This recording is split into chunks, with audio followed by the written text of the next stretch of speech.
Hallelujah, praise the lord. আপোনাৰ মুখতে ঈশ্বৰৰ আশীৰ্বাদ আছে। যিমান মানুহে ঈশ্বৰক প্ৰাৰ্থনা কৰে, আপোনাৰ মুখত ঈশ্বৰৰ আশীৰ্বাদ আছে। হ'ব পাৰে কিছুমানে এই কথাত ধ্যান নিদিবও পাৰে যে মোৰ লগতে ঈশ্বৰৰ আশীৰ্বাদ আছে। যি ঈশ্বৰক আপোনালোকে গ্ৰহণ কৰিছে, সেই ঈশ্বৰ বহুত মহান, সৰ্বশক্তিমান ঈশ্বৰ হয় তেওঁ। যেতিয়া আপুনি বাইবেল পঢ়ে, আপোনাৰ আত্মিক চকু আৰু আত্মিক কাণ খোল খাই যাব।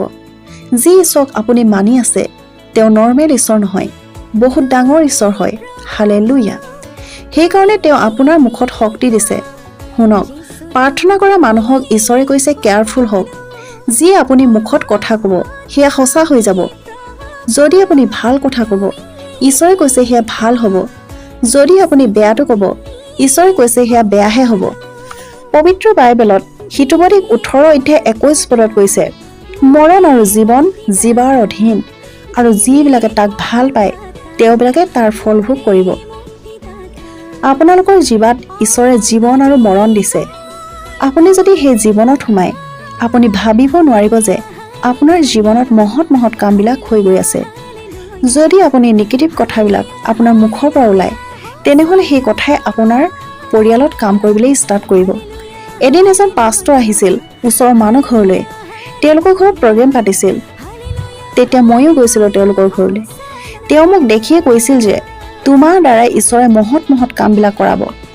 তোমাৰ দ্বাৰাই বহু ৰোগী সুস্থ হ'ব, আৰু তোমাৰ দ্বাৰাই বহু মানুহে উদ্ধাৰ পাব, আৰু এদিন তোমাক অসমৰ মানুহে চিনি পাব। তেওঁ যি ভাৱবাণী প্ৰচাৰ কৰিছিল বা ভৱিষ্যতবাণী কৰিছিল, মোৰ কাৰণে আজি সেয়া মোৰ জীৱনত ফলি আছে। হালেলুয়া। আপুনি যদি ঈশ্বৰত আছে, আত্মাত থাকি যদি আপুনি যি কথা ক'ব, সেয়া ঈশ্বৰে পূৰা কৰিব। যি পাষ্টৰজনে কৈছিলে ওমেগা হয় তেওঁৰ নাম, তেওঁ যি আত্মাত থাকি যি কথা কৈছিলে, সেয়া আজি সঁচা হৈ গ'ল। যদি আপুনি নিজৰ ল'ৰা ছোৱালীক কয় যে প্ৰভুৱে তোমাক আশীৰ্বাদ কৰিছে, যদি আপুনি প্ৰাৰ্থনা কৰা ব্যক্তি হয়, তেন্তে সেই প্ৰাৰ্থনাই আপোনাৰ সন্তানৰ গাত লাগিব। যদি আপুনি কয় যে মোৰ পৰিয়ালক ঈশ্বৰে বহুত বেছি আশীৰ্বাদ কৰিছে, তেন্তে ঈশ্বৰে বহুত বেছি আশীৰ্বাদ কৰিব। আপোনাৰ মুখতে ঈশ্বৰে কৈছে জীৱন আৰু মৰণ দুয়োটাই আছে। হালেলুয়া। যদি আপোনাৰ জীৱনত কিবা সমস্যা হয়, আপুনি যদি কয় যে মই ইমান দিনে ঈশ্বৰত লাগি আছোঁ, প্ৰাৰ্থনা কৰোঁ, বাক্য পঢ়োঁ, ফাষ্টিং কৰোঁ, ঈশ্বৰে মোক কি দিছে, ঈশ্বৰে মোৰ কাৰণে কি কৰিছে, মোৰ কি লাভ হৈছে, মোৰ জীৱনটো ব্যৰ্থ, মইতো দুখীয়া আৰু গোটেই জীৱনটো দুখীয়া হৈ থাকিম, মোৰ জীৱনটোত একোৱেই নহ'ব, এই বুলি যদি কয়, তেন্তে আপোনাৰ কাৰণে আপুনি নিজকে নিজে ভৱিষ্যতবাণী কৰি লৈছে। কিন্তু বাক্যত কৈছে আপুনি ওলোটাকে ক'ব লাগে যে মই ঈশ্বৰে মনোনীত কৰা ব্যক্তি হয়, মই ঈশ্বৰে মনোনীত কৰা দাসী হয়। শয়তানটোৱে যিমানে জোৰ নলগা কিয়, মোৰ কামত দেৰি হ'ব পাৰে, কিন্তু আন্ধাৰ কেতিয়াও নহয়। মই ভৱিষ্যতবাণী কৰিছোঁ মোৰ পৰিয়ালৰ কাৰণে, নিজৰ কাৰণে, মোৰ জীৱন সলনি হ'ব যীশু খ্ৰীষ্টৰ নামত। কিছুমান মানুহে কয় যে মোৰ গাত বেয়া বস্তু লাগি আছে, বা মোৰ ঘৰত বেয়া বস্তু লাগি আছে। যিমান দুষ্ট আত্মাৰ নাম লয়, কিন্তু যীশুৰ নাম নলয়। আপুনি কৈছে যে মোৰ পেটৰ বিষ হৈছে, এইটো এটা দুষ্ট আত্মা হয়। আপোনাৰ মূৰৰ বিষ হৈছে, আপুনি কৈছে যে দুষ্ট আত্মা হয়। আপোনাৰ কিবা এটা লোকচান হৈছে, আপুনি কৈছে যে এটা দুষ্ট আত্মা হয়। আপুনি যদি দুষ্ট আত্মা কথাকে কৈ থাকে, সেই দুষ্ট আত্মা আপোনাৰ পৰা আঁতৰত নাথাকে, আপোনাৰ ওচৰতে থাকে। বাইবেলত কৈছে যেতিয়া এজন ব্যক্তিৰ পৰা দুষ্ট আত্মা ওলাই যায়, শুকান জেগাবিলাকত ঘূৰি ফুৰে, যেতিয়া ক'তো জেগা নাপায়, তেতিয়া কয় যে মই ঘূৰি গৈ প্ৰথম য'ত আছিলোঁ তাতে প্ৰৱেশ কৰিম। সেইকাৰণে কেতিয়াও ক'ব নালাগে যে মোৰ ভিতৰত দুষ্ট আত্মা আছে। যিমানে শয়তানক মৰলৈ আনিব, সিমানে শয়তানে আৰু চিন্তাত পেলাব। সেইকাৰণে চক কৰিব নালাগে। চক কৰা মানুহ সাগৰে উৰুৱাই নিয়া ঢৌ এটা নিচিনা হয়। সেই মানুহজনৰ নিচিনা হয়, আইনাত দেখাৰ পাছত আকৌ পাহৰি যায়।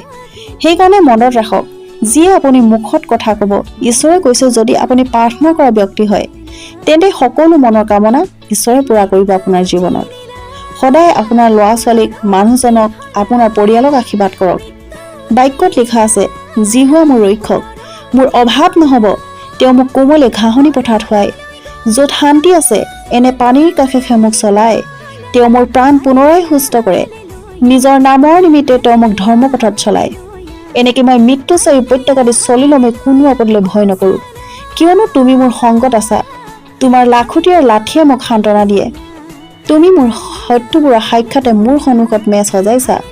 তুমি মোৰ তেলেৰে তিয়াইছা। মোৰ প্ৰাণ পাত্ৰ উপচি পৰিছে।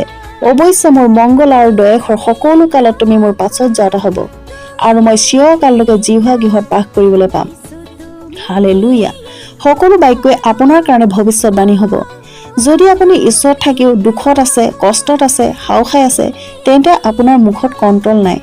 বাক্যত কি লিখা আছে? জীৱন মৰণ জীৱা অধীন। যিবিলাকে তাক ভাল পায় তেওঁবিলাকে তাৰ ফল ভোগ কৰিব।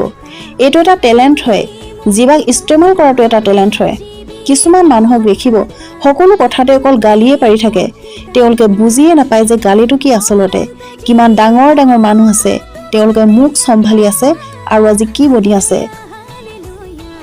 আপুনি যি ঠাইত আছে আপোনাৰ মুখৰ কাৰণে আছে। আপুনি নিজকে হাও নিদিব, নিজকে হাও নাৰাখিব। আপুনি এইটোকে কওক যে মই ঈশ্বৰে আশীৰ্বাদ পোৱা সন্তান হয়। সেইকাৰণে বাইবেলত কৈছে, তোমাৰ জিভাতে জীৱন, তোমাৰ জিভাতে মৰণ। সদায় পজিটিভটো ক'ব লাগে। শয়তানক মনলৈ আনিবই নালাগে, বেয়াটো মনলৈ আনিবই নালাগে। যীশুৱে আপোনাৰ আৰু মোৰ কাৰণে আজিৰ পৰা প্ৰায় 2000 বছৰ আগতে কেলবাৰী ক্ৰুচত কাঠৰ বুলি তেওঁ শৰীৰত আমাৰ পাপৰ ভাৰ বৈ নিলে, আৰু তেওঁ কোব খোৱাৰ দ্বাৰে আমি সুস্থ হলো। তেওঁ তেজৰ দ্বাৰে আমাক পাপৰ পৰা, শয়তানৰ অধীনৰ পৰা আমাক ধুৱালে, চাফা কৰিলে। শয়তান আমাৰ মূৰৰ ওপৰত নাই, শয়তান ভিতৰত নাই, আমাৰ ভৰিৰ তলত। হালেলুয়া। বাক্যত কি কৈছে? জাকব 4:7 পদত, এতেকে তোমালোক ঈশ্বৰৰ বশীভূত হোৱা, কিন্তু শয়তানক প্ৰতিৰোধ কৰা, তাতে সি তোমাৰ পৰা পলাই যাব। হালেলুয়া। সৰু এটা মুখৰ পৰা ওলোৱা শব্দ এটাই আপোনাৰ জীৱন বদলাই দিব পাৰে। সৰু এটা মুখৰ পৰা ওলোৱা শব্দ এটাই আপোনাৰ জীৱন বদলাই দিব পাৰে।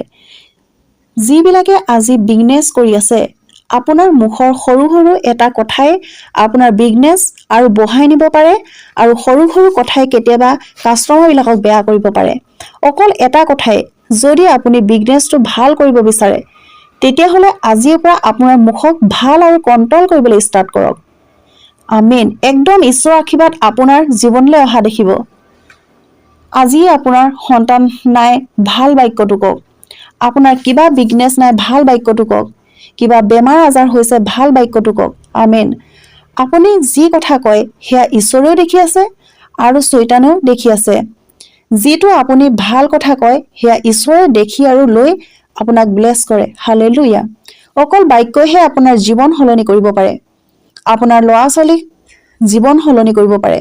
যদি আপুনি বেয়া কথা ল'ৰা ছোৱালীৰ আগত কয়, তেন্তে ল'ৰা ছোৱালীও সেইটোকে ক'বলৈ ল'ব। যদি ভাল কথা ল'ৰা ছোৱালীৰ আগত কয়, তেন্তে সেইটো ল'ৰা ছোৱালীয়ে ক'ব। সেইকাৰণে বাইবেলৰ বিশ্বাসী যি আমি, আমাৰ জীৱনত ঘটা চাল চলন, মাত কথা, কাম কাজবিলাক শুধৰাই। সেইকাৰণে বাইবেলে কৈছে, জীৱন আৰু মৰণ জিভাৰ অধীন। সেয়া আমাৰ হাততে আছে। আমি কি কৰো শুনক। ঈশ্বৰে স্বৰ্গৰ পৰা নামি নাহে। ঈশ্বৰে আমাৰ ভিতৰত সকলো দি দিছে, আমি তাক ইউজ কৰিব লাগে। হালেলুয়া। বাক্যত লিখা আছে ৰোমিয়া 10:9-10 পদত, কিয়নো তুমি যদি নিজ মুখেৰে যীশুক প্ৰভু বুলি স্বীকাৰ কৰা, আৰু ঈশ্বৰে যে তেওঁক মৃতবিলাকৰ মাজৰ পৰা তুলিলে, ইয়াক যদি হৃদয়ে বিশ্বাস কৰা, তেন্তে পৰিত্ৰাণ পাবা। কাৰণ ধাৰ্মিকতাৰ নিমিত্তে হৃদয়ে বিশ্বাস কৰা হয়, আৰু পৰিত্ৰাণৰ নিমিত্তে মুখেৰে স্বীকাৰ কৰা হয়। আমাক কিহেৰে স্বীকাৰ কৰিবলৈ কৈছে? মুখেৰে। কাণেৰে কি কৰে? শুনে।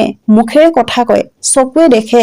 শুনক, আপুনি যি শুনে আপোনাৰ ভিতৰলৈ যায়, আপুনি যি দেখে আপোনাৰ ভিতৰলৈ যায়, যি আপোনাৰ ভিতৰলৈ যায় সেয়াকে আপুনি কয়। সেইকাৰণে মুখ আপোনাৰ বহুত ইম্পৰ্টেণ্ট হয়। সেইকাৰণে ঈশ্বৰে কৈছে, তুমি যদি মুখেৰে যীশুক প্ৰভু বুলি স্বীকাৰ কৰা, আৰু ঈশ্বৰে যে মৃতবিলাকৰ মাজৰ পৰা তুলিলে, ইয়াক যদি হৃদয়ে বিশ্বাস কৰা, তেন্তে পৰিত্ৰাণ পাবা। কাৰণ ধাৰ্মিকতাৰ নিমিত্তে হৃদয়ে বিশ্বাস কৰা হয়, আৰু পৰিত্ৰাণৰ নিমিত্তে মুখেৰে স্বীকাৰ কৰা হয়। কিছুমান মানুহে কয়, মই নেজানো ঈশ্বৰ কোন, মই নেজানো ঈশ্বৰক মোৰ বিশ্বাস নাই, ঈশ্বৰৰ প্ৰতি ঈশ্বৰ নাই এই পৃথিৱীত।